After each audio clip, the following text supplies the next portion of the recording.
Hello friends, welcome to your comfort classes. स्वागत है आपका क्लास 9th की हिस्ट्री में, जिसमें हम अपना सेकंड चैप्टर कवर कर रहे हैं और उसके अंदर भी उसका जो पार्ट है 5th पार्ट उसको हम कवर कर रहे हैं और ये लास्ट पार्ट है इस सेकंड चैप्टर का। तो चलिए शुरू करते हैं। ये बहुत काफ़ी इम्पॉर्टेंट है। ये the global influence of the Russian revolution and the USSR, यानी कि जो वैश्विक स्तर पर रूस की क्रांति का क्या प्रभाव पड़ा और यूएसएसआर का भी, तो उसको हम लोग देखते हैं। Existing socialist parties in Europe did not Holi approve of the way the Bolshevik took power. देखिए, क्या जितनी भी जो पहले से स्थिति अपनी मजबूत करके रखी थी यूरोप के अंदर, जितनी भी सोशलिस्ट पार्टी थी, समाजवादी पार्टीज थी, लेकिन उन्होंने जो है जो बोल्शेविक का जो पूरी तरीके से रवैया था उसको जो है इख्तियार करने का उन्होंने प्रयास नहीं किया एंड केप्ट इट, और उन्होंने अपनी जो पहले से जो बनी बनाई व्यवस्था थी उसको लागू रखी। However the possibility of workers state fired peoples imaginations across the world. लेकिन क्या हुआ कि जो लेबर क्लास था उसने जो है एक तरीके से वैसी गतिविधियां की जो कि पूरा वर्ल्ड जो है एक्सपेक्ट नहीं कर रहा था। In many countries communist parties were formed. बहुत सारे देशों में क्या हुआ कि जितने भी साम्यवादी पार्टीज हैं उनकी स्थापना हुई, like the communist party of great Britain. जैसे कि कम्युनिस्ट पार्टी कहाँ पर इसकी स्थापना हुई? ग्रेट ब्रिटेन के अंदर ही हो गई।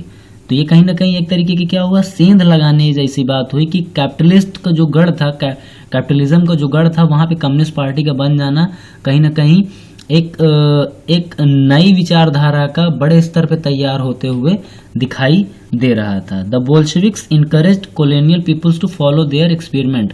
और जितने भी बोल्शेविक लोग थे, लेनिन को फॉलो करने वाले और बोल्शेविक फिलॉसफी को फॉलो करने वाले जो लोग थे, उनको जो है बोल्शेविक्स लोगों ने ये मोटिवेट करने का प्रयास किया। उन्होंने बोला कि जो उन्होंने एक्सपेरिमेंट किया है साम्यवादी रूल या इन सारी चीज़ों को लगाने का या इन प्रिंसिपल्स को फॉलो करने का, उसे फॉलो करें अपनी जगह पे। Many non Russians from outside the USSR participated in the conference of the people of the east. बहुत सारे जो रशिया से लोग नहीं थे, बाहर से थे, यूएसएसआर में जो है जब conference of the peoples of the East करके जो एक समिट हुई या मीटिंग हुई, तो उसमें बहुत सारे लोगों ने पार्टिसिपेट किया। एंड द बोल्शेविक फाउंडेड कॉमिंटर्न, और इसी में जो है जो कॉमिंटर्न है an international union of pro Bolshevik socialist parties, उसकी खोज हुई, यहाँ पर खोज हुई है, उसकी स्थापना हुई।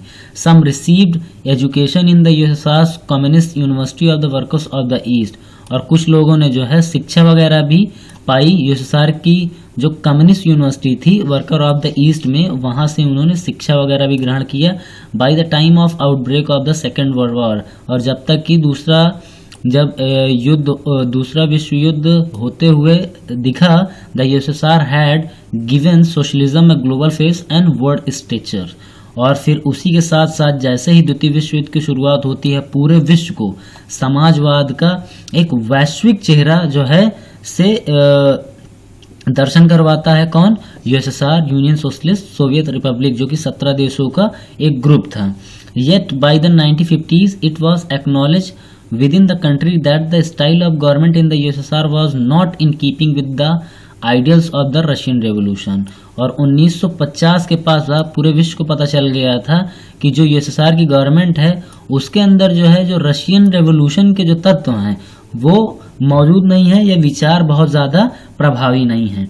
इन the world socialist movement too it was recognise that all was not well in the Soviet Union. तो वर्ड जो सोशलिस्ट मूवमेंट था, उन्होंने ये मान लिया था कि हमें जो है जो भी हम अपने यहाँ कर रहे हैं, जरूरी नहीं है कि हम जो है उन्हीं की तरह बिहेव करें।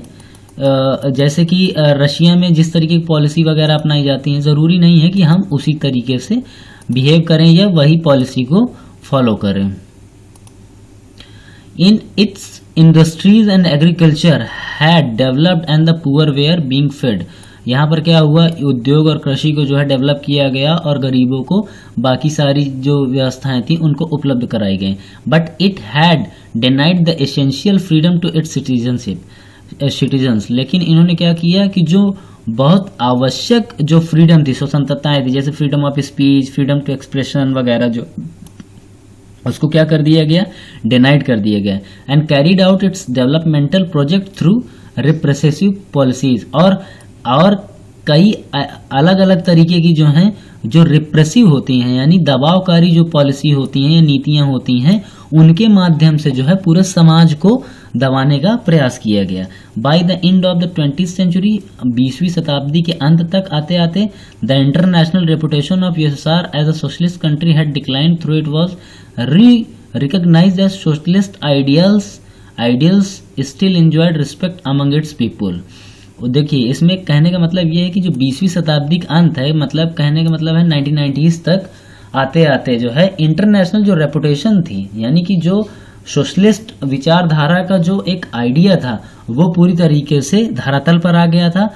लोगों को कहीं ना कहीं ये जो है मालूम चल गया था कि ये जितने भी लोग हैं, ये जितने भी अपने आप को सोशलिस्ट बोलते हैं, कम्युनिस्ट बोलते हैं, ये कहीं ना कहीं क्या है कि सारे लोगों को जो है नीचे इक्वल करके ऊपर जो है ज़्यादा से ज़्यादा बेनिफिट कमाते हैं, अपनी लग्जरियस लाइफ जीते हैं और विचार के नाम पे ये सब बड़ी बड़ी किताबें दिखाते हैं। But in each country the ideas of socialism were rethought in a variety of different ways. लेकिन एक चीज़ हमेशा याद रखिए कि किसी भी देश के अंदर किसी भी दूसरे देश का विचारधारा एकदम सेम पोजीशन के साथ कभी वहाँ नहीं पहुँचेगा। उसके जो थोड़ा थोड़ा से उसमें बदलाव आएंगे, ज़रूरत के हिसाब से उसे मोल्ड वगैरह किया जाएगा। यही जो है कम्युनिज्म के भी मामले में हुआ। अब थोड़ा सा देख लेते हैं कि रशियन रेवोल्यूशन का इंडिया पे कुछ इम्पैक्ट रहा है कि नहीं रहा है। Among those the Russian revolution inspired were many Indians, बहुत सारे भारतीयों को जो है रशियन रेवोल्यूशन ने प्रभावित किया। Several attend the communist university, बहुत सारे लोगों ने कम्युनिस्ट यूनिवर्सिटी में पार्टिसिपेट भी किया, वहाँ पे पढ़ने के लिए भी गए। By the mid 1920s the communist party was formed in India. 1920 के बाद 1924 में इंडिया में जो है कम्युनिस्ट पार्टी की स्थापना भी की गई। Its member kept in touch with the Soviet communist party, जो सोवियत कम्युनिस्ट पार्टी थी उससे यहाँ के जो कम्युनिस्ट पार्टी के मेंबर थे, सदस्य थे, डांगे हैं, हसरत मोहानी हैं, एम.एन. रॉय जो कि बहुत ही एमिनेंट पर्सनालिटी रहे हैं, खास करके इंडियन कम्युनिज्म में उनका जो है डायरेक्ट जो है टच में रहा है सोवियत कम्युनिस्ट पार्टी से। Important Indian political and cultural figures took an interest in the Soviet experiment and visited Russia, among them Jawaharlal Nehru and Rabindranath Tagore, who wrote about Soviet socialism। बहुत सारे लोगों ने जो है राजनीतिक और सांस्कृतिक चीज़ों से जो है प्रभावित होकर रशिया को जो है विजिट भी किया, अपना जो है एक्सपेरिमेंट भी वहाँ पर किया। और इसमें से जवाहरलाल नेहरू और रविन्द्रनाथ टैगोर जो हैं उनका जो एक्सपीरियंस है काफ़ी बड़ा रहा। उन्होंने जो है सोवियत सोशलिज्म पे कई राइटिंग्स वगैरह भी लिखी, उन्होंने बुक्स वगैरह भी लिखी। In India writings gave impressions of Soviet Russia, और इसी के माध्यम से जो भारत पे क्या प्रभाव पड़ा रहा होगा सोवियत रशिया का, उसका भी व्याख्यान किया गया। In Hindi R S. Awasthi wrote in 1920-21 Russian revolution. R S. Awasthi जो है एक राइटर हैं, उन्होंने 1920-21 के बीच में जो है रशियन रेवोल्यूशन एक करके किताब लिखी थी। Lenin his life and his thought, Lenin पे उन्होंने एक बुक लिखी, लेनिन का जीवन और उनके विचार। And later the red revolution, और उसके बाद उन्होंने रेड रेवोल्यूशन लिखा। जो एस.डी. विद्यालंकर थे उन्होंने जो है the rebirth of Russia, Russia का पुनर्जन्म जो है उन्होंने किताब लिखी। The Soviet state of Russia भी लिखी। There was much that was written in Bengali, Marathi, Malayalam, Tamil and Telugu. और कई भी जो अदर लैंग्वेजेस थी, इंडिया की जो डोमिनेटिंग लैंग्वेजेस हैं 4 से 5, बंगाली, मराठी, मलयालम, तमिल और तेलुगु, इन सारी में किताबों में लैंग्वेजेस में भी Russia, socialism, communism, socialism in Europe, इन सब के बारे में काफ़ी अच्छे से वर्णन किया गया है।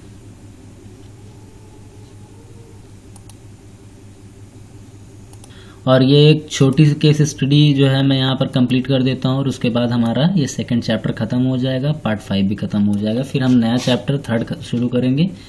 तो इसमें यह है कि an Indian arrives in Soviet Russia in 1920 में एक भारतीय जो है सोवियत रशिया में जो है घूमने के लिए जाता है या वहाँ पर उतरता है। For the first time in our life, हमारे जीवन में पहली बार, we were seeing Europeans mixing freely with Asian, पहली बार जो हुआ कि जो यूरोपियंस हैं वो एशिया के लोगों से, जिन्हें वो इन्फीरियर फील करते हैं बाय रेस, यानी कि नस्ल के आधार पे, वो एशियंस को क्या बोलते हैं, वो लोग बोलते हैं कि ये लोग जो हैं लोअर हैं, मतलब कि बहुत ही निचले तबके के हैं, उनके साथ बहुत अच्छे से घुल मिल रहे थे।